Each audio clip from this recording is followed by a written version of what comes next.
¿cómo fue tu infancia en La Habana? Explícanos un poquito sobre tu infancia. Bueno, mi infancia, yo estoy muy contento con mi infancia, sobre todo porque vivíamos en una casa de 3 plantas y allí convivíamos toda la familia y todos éramos músicos. Entonces aquello parecía un conservatorio, ¿no? Porque sí, allí desde la primera hora de la mañana ya estaba alguien practicando un xilófono o un piano o en este caso mi padre que armaba sus instrumentos musicales inventados por él y en fin, se ponía en marcha lo que era el mundo sonoro de la casa. Y además hacíamos actuaciones en conjunto, en familia y televisión. Entonces siempre me sentí muy arropado, muy acompañado, no solamente por la música, sino por un ambiente familiar. Y bueno, hacia eso añadimos que podía salir por la puerta de casa a la calle y hacer lo que quería, cosa que hoy en día ya es Es más difícil, impensable. ¿no? Lo recuerdo como una infancia muy bonita, lleno de presentaciones, lleno de admiración y de personas que agradecían la música que le aportábamos y en general, muy buena infancia. ¿Vale? O sea, viviste durante, me imagino, el régimen de Fidel Castro en Ajá, aquel entonces. sí. ¿Crees que tu buena experiencia era aplicable a tus amigos también de la infancia o tuviste una experiencia particular eh, que no Bueno, se aplica al resto? yo creo que los niños no son conscientes de la circunstancia tanto social como política. Y sobre todo si vives en un seno familiar donde los padres se preocupan por proteger esa infancia y esa inocencia hasta donde se pueda. Y en cualquier circunstancia malas o muy malas o no tan malas, nosotros como niños jugábamos igual. Es decir, yo no tenía juguetes, pero no era consciente que tenía juguetes. Yo agarraba un trozo de palo y hacía pa, pa, pa, y me iba a la montaña a jugar conmigo los pistoleros, ¿sabes? Y si no, con el mismo dedo. Y la pelota siempre suplía cualquier tipo de juegos. Porque nos tirábamos la pelota y en Cuba es muy... hay mucha afición al béisbol y lo que Ujú. hacíamos era agarrar una pelota de tenis vieja, le quitábamos el forro y con el puño le dábamos. Y ese, el puño era el bate y la pelota pues ya está. Y con eso jugábamos, ¿no?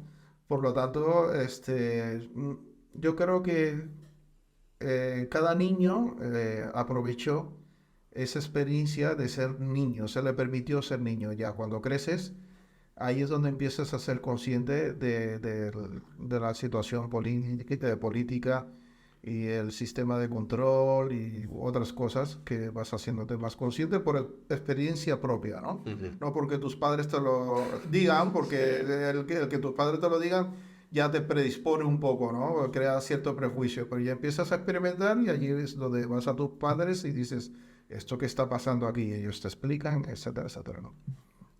¿Y crees que fue esto una de las razones para que en tu adolescencia decidieses irte a estudiar al extranjero? ¿O cuál fue la razón por la que decidiste irte? Bueno, a ver, esto es un tema que no es tan lógico porque aquí sí entra en práctica lo que es el sistema, en este caso un sistema comunista, ¿no? Que donde está todo sometido a un control. Entonces, bueno, mi decisión de ir al extranjero, si se le puede decir ir a la antigua Unión Soviética al extranjero, eso ya es mucho decir, ¿no?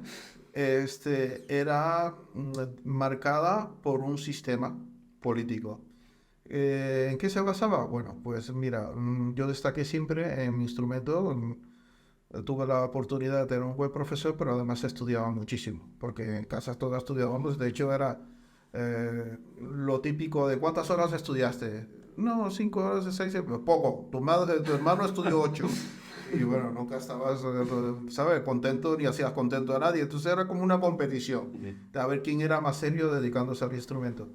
Cosa que destaqué y cuando vas pasando la carrera y finalizando la carrera, hacen una selección a nivel nacional para ver cuál es el ejecutante que más destaca para mandarle al extranjero y bueno, de vuelta traerle como como alguien que pueda aportar, como le llaman ellos, a la revolución a un alto nivel y así crear otra generación. En el caso de la cuerda nos enviaban a la Unión Soviética, en caso de madera a Francia, en caso ¿cómo se llama?, de metales, Alemania y así, ¿no? Y bueno, yo creo que en ese caso yo no en ningún momento lo visualicé, pero cuando me tocó, la parte que más disfruté fue la competición, ¿no? Ok. Es como que te van a Te van a a mandar. premiar que tú, ¿no? Que haces bien las cosas. Yo lo vi así. Y bueno, se dio. Lo que pasa es que luego allí hay una historia, por decirlo así, macabra, ¿no? Que si queréis os la puedo contar en cuanto a... Sí, sí. Sí, bueno, a ver, cuando en esa época, cuando un cubano salía de Cuba, era sometido a una prueba ideológica, a ver si te permitían salir, ¿no? Si no, nada de eso. Ni a una la URSS. No. Nada. Aunque Ni fuese a un una la régimen URSS. Para comunista. salir afuera, porque claro, de la URSS tú te puedes ir a otro país Claro. a escapar y cruzar la Claro. frontera. Entonces, bueno, yo siempre fui, a esa edad, por supuesto, como es normal, muy apolítico, ¿no? A mí no me interesaba nada. Y sobre todo cuando en Cuba había solamente un periódico que tenía 2 hojas y media y lo que decía el periódico era la Biblia, entonces eso era poco creíble. El caso es que cuando me otorgaron la beca, que fui seleccionado, me hicieron una prueba política. Y bueno, se juntaron ahí como 15, 16 profesores, todos ahí, ¿no? Vamos a ver este chico, qué es lo que tiene en la cabeza, ¿no? Bueno, yo estaba así un poco nerviosillo porque mi madre decía, léete los periódicos, no te veo leer nada, qué sé yo, léete, muchacho, vas a ver. Y yo, bueno, a ver, da igual, ¿sabes? Es decir, no me interesaba. El caso es que, bueno, empiezan a hacerme varias preguntas y intento responder lo que la propaganda dice. Y en ese momento se destaca, ¿no? Se alza una profesora soviética de viola y me hace una pregunta capciosa. Y esta pregunta consiste en decirme cuántas clases había en el socialismo o comunismo, ¿no? Entonces, bueno, a ver, a mí me sonaba mucho que el proletariado, entonces el poder del pueblo, todo el rollo ese, ¿no? Así que yo le dije dos. Ah, sí, pues muy bien, muy bien. ¿Y cuáles son estas? Y le contesté, pues, el Estado y el proletariado. Uy. Claro. Uy. Una bomba soltero. A una... Y yo vi como mi profesor se puso rojo, todos me miraron así, se miraron entre ellos, como diciendo, ¿este tío de qué va? Acaba de decir. Y yo, ¿qué he dicho? ¿No? Es decir, Normal. normal, alguien los tiene que dirigir, ¿no? Es decir, no, es esta mirado. Y ella, así todo muy orgullosa, me contestó, pues no, es obrero y campesina. Y yo, bueno, sí, yo no veo ni obrero ni campesino. No, bueno, si tú lo dices. El caso es que me censuraron y no me permitieron ir a la Unión Soviética.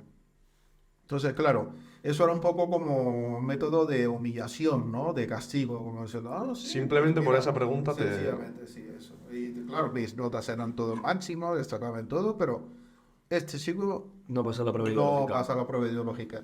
Así que me mantuvieron un año ahí esperando a ver qué hacían conmigo.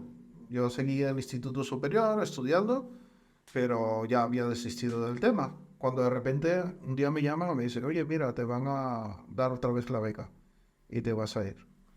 Y ahí es donde... No tuviste que repetir la prueba ideológica, ¿no? ¿O sí? No. Directamente ya- No sé quién tomó la decisión que vamos a dejarle, porque además yo tenía la reputación de ser una familia muy destacada y muy galardonada por el gobierno comunista cubano. Nosotros teníamos un nombre artístico llamado Moralitos, entonces claro, nos daban medallas, reconocimiento a nivel cultural, nacional. Claro, yo como hijo, yo creo que... Fue un impacto para la familia. Hombre, sí, normal, pero yo creo que me pasaron un poco la mano, como diciendo, bueno, al final es un moralito más, déjale, ¿no? Los moralitos están con nosotros, pues mira, Parte de- Se ha ido un poquito, pero vamos a dejarlo Se ha pasar. equivocado. Y Muy bien. así fue la cosa. Con que aterrizas en Rusia, Ajá. bueno, en la URSS, en la que llaman la claro, URSS, claro. pasas del sol habanero, de la cultura cubana, Sí. a la cultura rusa. ¿Cómo fue la adaptación? Allá. Bueno, yo llegué en agosto y todo me pareció muy bonito, así estaba soleado, las chicas estaban, porque allí claro, hay tanto invierno que cuando llega un poco el calor todo el mundo se destapa y el que no estaba haciendo deporte y los perritos afuera y todo el mundo afuera agarrando el rayito de sol que estaba en ese momento alumbrando. Hasta que ya empezó septiembre y octubre, aquí cuando se recrudece un poco el invierno lo primero que te das cuenta es que oscurece muy pronto. Así que tú te vas a estudiar y cuando sales sigue de noche. Y es lo que hay, ¿no? Entonces, bueno, claro, ha sido un impacto bastante eh, que marcó una experiencia grande en mi vida, sobre todo porque no estaba preparado para ello, ¿no? No me lo imaginaba así. Y el siguiente impacto también se produjo en cuanto a que nos daban 80 rublos para comer y sinceramente no alcanzaba. Entonces, claro, yo tenía que buscarme la vida vendiendo botellas y haciendo trapicheos. Por ejemplo, tú comprabas champán y como se agotaba, porque al final, como era comunismo, llegaban las cosas ahí, todo el mundo compraba en masa y se desaparecía, pues invitaba al mercado negro. Sí. Compraba champán, luego lo vendía en el edificio de los becarios por la noche al doble de precio y me conseguía un dinerito y cositas así, ¿no? Eso tampoco me lo esperaba como estudiante y me marcó mucho. Esto era nuevo, en Cuba no pasaba. Bueno, sí. O sí, pero no te diste Eh, cuenta yo o... estaba cobijado por mis padres, por Perfecto. mi familia, allí estaba solo. De hecho, yo no sabía ni cocinar. Me dedicaba solo a tocar el violín. Entonces, pues, como tenía tanta hambre, lo primero que aprendí fue agarrar un pimiento, pincharlo con un tenedor y ponerlo encima de una hornilla de gas, darle vuelta, se pone negro por fuera, le quitas la cáscara y te lo comes crudo. Sabía buenísimo, con hambre no veas tú. Un hambre todo sabe bien. Hombre, y ya está, pero bueno, es una transición, digamos, de la juventud a la adultez, donde te tienes que hacer responsable de todo y ya te das cuenta que no solamente basta ser un buen estudiante, sino que te tienes que hacer un autónomo, ¿no? Ya, pues eso sí. Bueno, otra cosa que nos gustaría comentar, nosotros una de las cosas que más valoramos de nuestra experiencia estudiando en el extranjero es las relaciones personales que hemos construido fuera. Y me gustaría preguntarte qué relaciones destacarías, si tuviste alguna relación de amistad o amorosa que... Yo creo que las experiencias más hermosas que me llevé de Unión Soviética en aquel momento, apartado un poco que era un momento histórico bastante caótico, porque es cuando el país estaba desmoronando, estaba Gorbachev, estaba lo que le llaman perestroika, y el país estaba cambiando y se estaba desarticulando, es decir, no había sistema, la gente se estaba yendo también de allí, los que podían, y se estaba perdiendo la identidad soviética del momento, ¿no? Aparte de todo eso, estábamos en una universidad donde convivíamos todos aquellos países que tenían de alguna manera un partido comunista en su nación, ¿no?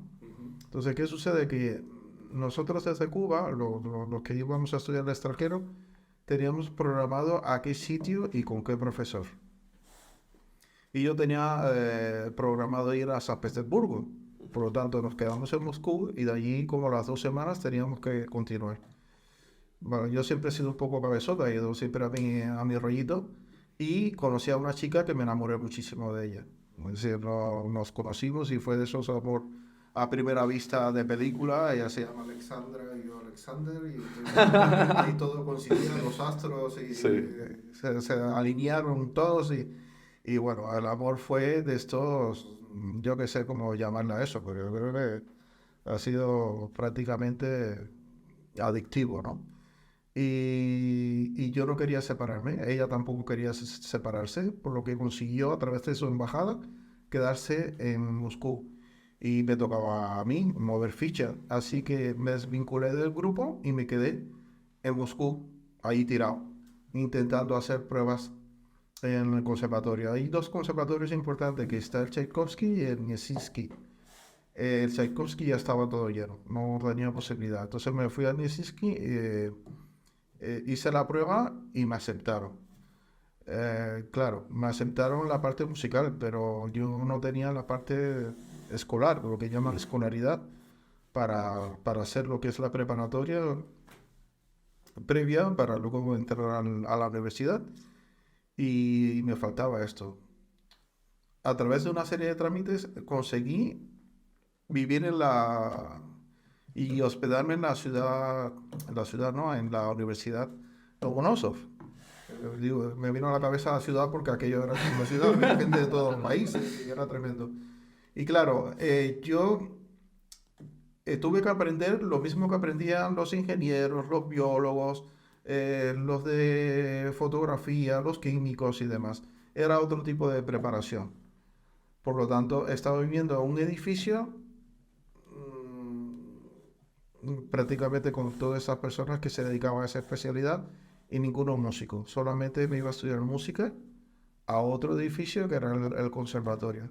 Y dentro de ese ambiente conocí a muchísimas personas donde establecimos una larga amistad y una relación muy bonita de todas clases, sobre todo porque con cada cultura y las diferencias de religiones y demás, te das cuenta que los seres humanos siempre compartimos algo único, ¿no? Que es, digamos, el afán de conocernos entre nosotros, de buscar esa afección, de buscar el compartir la alegría, el convivir en armonía y bueno, eso se dio por todos los rincones de ese edificio y de ese ambiente, ¿no? Claro, a eso había que añadirle que no sé si sabréis que allí en Rusia, como hace mucho frío, el vodka es algo necesario. Sí, Entonces, es el agua de... a ver, el vodka te lo bebes allí como si estuvieses bebiendo té, vamos. Es que sienta de maravilla. Y bueno, a veces la fiesta se iba un poco de madres con el vodka, pero siempre dentro del contexto de lo que es el clásico universitario Sí. y bueno, pues yo me llevé muchas experiencias muy bonitas y desde esa época en que dejas muchos amigos, ¿no? Ujú.